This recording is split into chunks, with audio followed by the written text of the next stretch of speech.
Salut, bienvenue sur votre plateforme. Ici, votre humble serviteur, l'homme le plus noir de la terre et fier de l'être. Je salue tous mes amis maliens. Ouais, big up à Simi Goïta, big up au Premier ministre, big up au ministre de la Défense, qui est Assimi Goïta aussi, et au ministre délégué de la Défense. Big up à toutes les Maliennes. Elles sont belles, elles sont perspicaces, elles sont très intelligentes. Et aussi à tous les Maliens. Les amis, il y a la bonne nouvelle. La bonne nouvelle vient de Kidal. Ah oui, oui. À chaque fois que je viens ici, les amis, vous devrez savoir, partager, vous liker, commenter. C'est très important. C'est votre façon à vous de protéger nos plateformes. Parce que ces gens-là ne veulent pas que nous communiquons.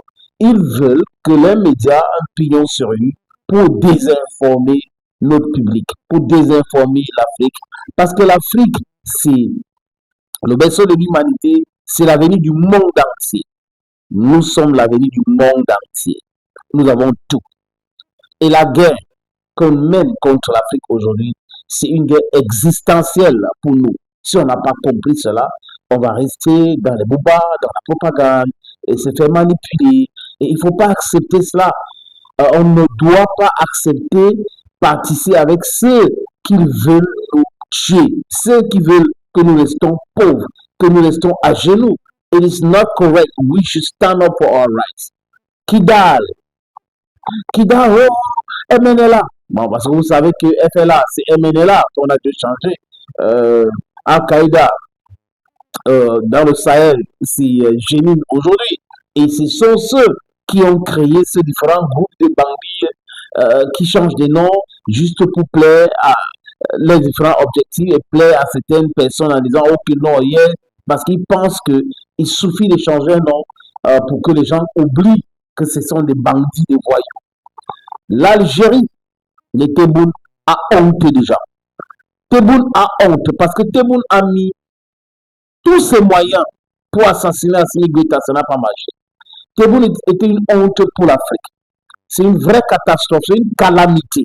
Avoir Tebboune à la tête de l'Algérie, c'est vraiment une erreur monumentale. Parce que nous connaissons bien l'Algérie. L'Algérie a une histoire commune avec le Mali, maintenant avec l'Afrique, la lutte pour les indépendances. Mais quand on a des petits profiteurs, des petits jouisseurs, à l'instar de Tebboune, à l'instar de Mohamed Ould Ghazouani, le président de la Mauritanie, c'est une honte. Ces deux-là font la honte du Maghreb, de l'Afrique du Nord. Et ils partissent avec l'Occident, avec l'impérialisme occidental pour maintenir l'Afrique dans le sous-développement. Parce que quiconque, je répète, quiconque est complaisant avec l'impérialisme pour nous imposer l'insécurité, on ne peut pas développer un pays avec l'insécurité. On ne peut pas développer notre Afrique avec l'insécurité. Donc, ceux-là sont des complices de la machine à sous-développement. Et de l'autre côté, vous avez Alassane Dramane Ouattara. Son nom indique Dramane, donc il est dramatique. C'est un monsieur qui est là pour protéger les intérêts de la France et non les intérêts de la Côte d'Ivoire. Et il est passé par le Fonds monétaire international, je ne vous apprends rien. J'aurais voulu voir les tests d'Alassane Dramane Ouattara pour avoir son PhD, pour comprendre ce qui était dans sa tête. Parce qu'il est plus blanc que noir. Et il protège plus la France que la Côte d'Ivoire que l'Afrique. Et de l'autre côté, vous avez un milliardaire, Patrice Talon, qui est arrivé au pouvoir uniquement pour la protection de l'intérêt de l'impérialisme. Aujourd'hui, il a mis son ministre des Finances et il est là, c'est bonnet blanc, blanc, bonnet, en réalité. Mais les Béninois sont suffisamment intelligents et les amis, la surprise va les surprendre un jour. Les histoires, on arrête les gens parce qu'ils font les commentaires, ils adorent, Ibrahim Traoré, ça pose un problème pour que la police vienne les interpeller. Ça va finir un jour. Nul ne peut penser que il y a une condition permanente sur la terre, ça n'existe pas. No condition is permanent. Les choses changent, les gens aussi avec. Mais les amis, pourquoi Kidal aujourd'hui fait parler des services secrets en Occident? Parce que, un, Kidal est encerclé. Kidal est encerclé. Et ces voyous qui se sont infiltrés à Kidal, je parle là en termes de voyous, des éléments de l'armée algérienne. Parce que les amis, quand on vous parle de 12 000 hommes, qui se sont mobilisés le 25 avril pour mettre le Mali à genoux. 12 000 hommes, 12 000 personnes. Ce n'est pas la blague. Quand 12 000 personnes se mobilisent, ce n'est pas uniquement des petits voyous qu'on a recrutés ça et là, non. L'armée mauritanienne a envoyé les éléments. L'armée algérienne a envoyé les éléments. L'armée ivoirienne a envoyé les éléments. On vous a parlé de l'Ukraine. On vous parle de qui encore, les amis? On vous parle de l'Ukraine, on vous parle de la France, on vous parle de tous ces pays-là qui ont intérêt à ce que le Mali se mette à genoux. Et j'ai écouté Mme Macron au Kenya qui dit oui, bon, les pays qui ont décidé de chasser l'armée française sont en difficulté aujourd'hui, c'était un mauvais choix. Donc, c'est à la France de dire aux Mali et Maliens le choix qu'il faut faire. Mais en réalité, Mme Macron est dans le déni total. Macron devait savoir, Choguemaïga a dit, c'est la France qui a abandonné le Mali en plein vol. Le Mali n'a jamais chassé l'armée française. L'armée française est partie parce que l'armée française était en connivence avec ceux qui étaient en train de déstabiliser le Mali. Ici, ce n'est que ce n'est pas financé cela.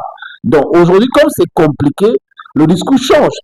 Parce que le sommet Afrique-France qui a eu lieu au Kenya, c'était un lieu d'encenser la France, d'annoncer le nouveau départ, parce que dans leur tête, le Mali devait tomber.